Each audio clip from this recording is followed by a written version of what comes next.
മാലിന്യമുക്ത നവകേരളത്തിൻ്റെ ഭാഗമായി മാലിന്യമുക്ത കൊച്ചി നഗരം എന്ന പ്രഖ്യാപനം ആദ്യം തന്നെ നടത്തുകയാണ്.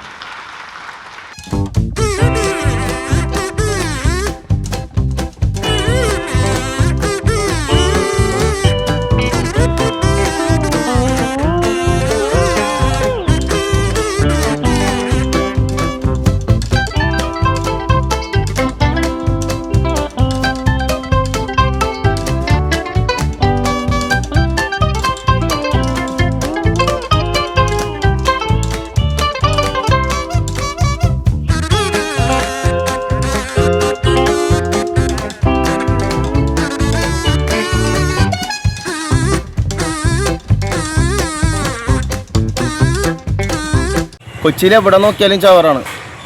കോർപ്പറേഷൻ ഈ ആശയങ്ങളൊക്കെ ഉന്നയിപ്പിടിച്ച് ചവറുകളെല്ലാം എടുത്ത് മാറ്റി എന്ന് പറഞ്ഞ് വരുമ്പോൾ ശനിയാഴ്ച പ്ലാസ്റ്റിക്, ബുധനാഴ്ച തുണി, വ്യാഴാഴ്ച സ്നഗ്ഗി എന്നൊക്കെ പറഞ്ഞ് കൊണ്ടുവന്നിട്ട് ഈ കൊച്ചിയിലെ റോഡിൽ എവിടെ നോക്കിയാലും എല്ലാം കൂടി ഒരുമിച്ച് കൊണ്ടുവന്നിടും. അങ്ങനെയാണെങ്കിൽ സാധാരണ ജനങ്ങളിൽ നിന്ന് പല പല ദിവസങ്ങളിൽ പല പല തുണികളും സഞ്ചി, കിറ്റ്, പ്ലാസ്റ്റിക് എന്നൊക്കെ പറഞ്ഞ് ഡേറ്റ് ഇട്ട് ഈ എന്തിനാണ് അവരെ കൊണ്ടിട്ട് ചവറക്കടിപ്പിക്കുന്നത്? അതുപോലെ ഈ ഫോർട്ട് കൊച്ചി ആശുപത്രിൻ്റെ മുൻവശം അവിടെ നിറച്ച് ഇതേപോലെ കൊണ്ടുവന്നിരിക്കുന്നത് അതൊരു ആശുപത്രിയല്ലേ? അവിടെ ഒരുപാട് പ്രസവങ്ങൾ നടക്കുന്നൊരു ഹോസ്പിറ്റലാണ്. ഒരുപാട് രോഗികളെ ആശ്രയിക്കുന്ന ഒരു സ്ഥലമാണ്. അവിടെയൊക്കെ ഈ ഇതിൽ നിന്ന് ഊറി വന്ന മഴ പെയ്ത അവിടെ വെള്ളമൊക്കെ ആ ഹോസ്പിറ്റലിനകത്തേക്ക് കയറി ചെല്ലുന്ന ഒരു കാര്യമൊക്കെ കാണാൻ തുടങ്ങി. അതുകൊണ്ട് എത്രയും വേഗം അടിയന്തരമായി ഇത് മാറ്റണമെന്നാണ് പറയാനുള്ളത്.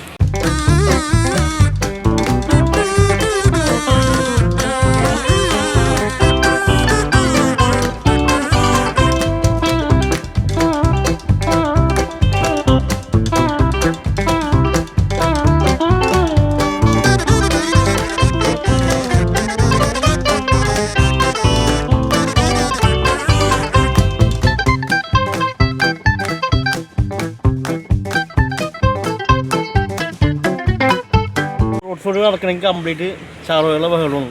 എവിടെ നോക്കിയാലും ചവറാണ്. ഇപ്പോൾ കാണിച്ച് തിയേറ്ററിൻ്റെ മുമ്പിൽ തന്നെ ചവർ ഇഷ്ടമുണ്ട്. മട്ടാഞ്ചേരി ഹോസ്പിറ്റലിൻ്റെ മുമ്പിലുണ്ട്. ഈ ചവറുകൾ കൊണ്ട് കളിയില്ല. ഇപ്പോൾ ഉപ്പിയും പാട്ടും എല്ലാം കൂടി റോഡ് സൈഡിലാണ് ഇവർ നിർത്തിയിരുന്നത്. ഇതിന് സ്ഥലങ്ങൾ, കോർപ്പറേഷൻ സ്ഥലങ്ങളുണ്ടല്ലോ, ആ സ്ഥലങ്ങളിലിട്ട് ഇതാക്കിയാൽ പോരെ.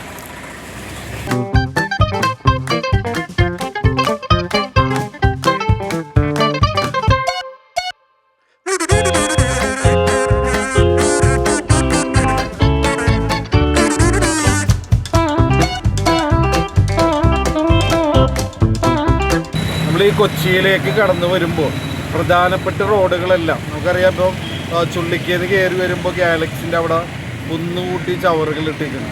ഒരുപാട് വിദ്യാർത്ഥികൾ പഠിക്കാൻ വരികയും അവിടെ തന്നെ ഒരു ലൈബ്രറി ഉണ്ട്. അതുപോലെ ഒരു വിധപ്പെട്ട ഒരു ഡിസ്പെൻസറി അങ്ങനെയുള്ള കാര്യങ്ങളൊക്കെ ഉള്ള പ്രധാനപ്പെട്ട റോഡുകൾ. അത് കഴിഞ്ഞ് നേരെ ചക്കാമാടത്ത് വന്ന് കയറുമ്പോഴും ആളുകൾ തിങ്ങി താമസിക്കുന്ന വഴികളിലെല്ലാം ഇപ്പം കുന്നോളം ചവറുകൾ കൂട്ടി മാസങ്ങളോളം ഇട്ട് കൂട്ടുന്ന ഒരു അവസ്ഥ ഇപ്പം കാണുന്നത്. ഇത് കോർപ്പറേഷൻ്റെ ഒരുപാട് കാര്യങ്ങളും പറഞ്ഞ് വലിയ പുരോഗമനമൊക്കെ പറയുമ്പോഴും നാട്ടിലും നാട്ടുകാർക്കും ചെറിയ കുട്ടികൾക്ക് പകർച്ചവ്യാധികൾ പടർന്നു വന്നിരിക്കുന്നൊരു സാഹചര്യമാണെന്ന് നാട്ടിലുള്ളത്. അതുകൊണ്ട് അധികാരികൾ വലിയ വലിയ കാര്യങ്ങൾ ചെയ്തെന്ന് പറഞ്ഞ് കാണിക്കുമ്പോഴും ഏറ്റവും പ്രധാനപ്പെട്ട കാര്യമാണ് ഈ പറയുന്ന ചവറുകൾ റോട്ടിലിട്ടുകൊണ്ട് മറ്റുള്ളവർക്ക് രോഗം പരത്തുന്നത്. അത് എത്രയും പെട്ടെന്ന് എടുത്ത് മാറ്റുക എന്നാണ് പറയാനുള്ളത്. കാരണം ഇനിയും വോട്ടും ചോദിച്ചു ചെല്ലുമ്പോൾ ഇതുപോലെ രോഗികളാക്കിയിട്ട് ആളുകളുടെ അടുത്ത് നിങ്ങൾ ചെല്ലല്ലേ.